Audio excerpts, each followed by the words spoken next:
Je suis avec Jean-François Richard, étudiant au doctorat à l'Université Laval. Bonjour Jean-François. Allô. Merci d'être là. Merci. Est-ce que tu peux nous parler un peu des travaux que tu effectues?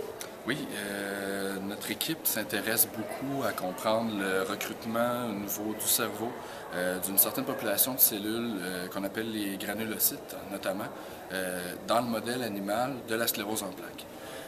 On voit, nos précédents travaux ont démontré que suite à certaines infections, il y a des cellules du système immunitaire qui proviennent de la périphérie, qui vont monter dans le cerveau, puis ils vont contribuer à induire une réponse immunitaire au niveau notamment de l'endothélium, au niveau des vaisseaux sanguins du cerveau. Donc moi, j'essaie de caractériser davantage dans ces modèles d'inflammation-là et aussi au niveau du modèle animal de la sclérose en plaques. Est-ce que tu peux nous dire concrètement à quoi pourraient servir ces travaux-là pour améliorer la qualité de vie des personnes qui ont la sclérose en plaques?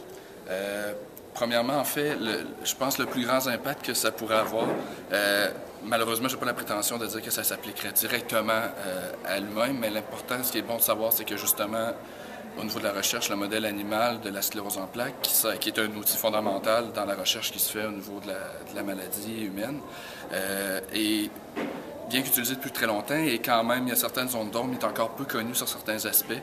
Donc, de clarifier, de bien comprendre et de mieux comprendre le modèle expérimental qui est utilisé actuellement de façon générale au niveau mondial va aider à peaufiner et à raffiner les projets de recherche qui sont en cours pour permettre justement à terme d'avancer plus rapidement au niveau de la recherche d'une cure pour la maladie.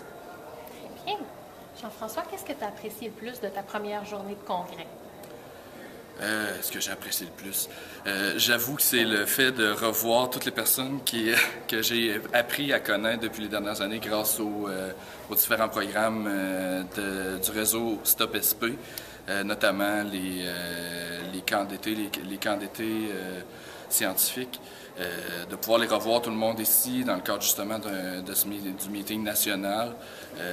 Pour moi, c'est quelque chose de très intéressant. Ça nous permet de se tenir à jour, en même temps de prendre des nouvelles, puis de continuer à développer la belle relation qu'on a depuis les dernières années. Donc, des rencontres stimulantes et motivantes. Oui, exactement. Un gros merci, Jean-François. Bonne fin de congrès. Merci.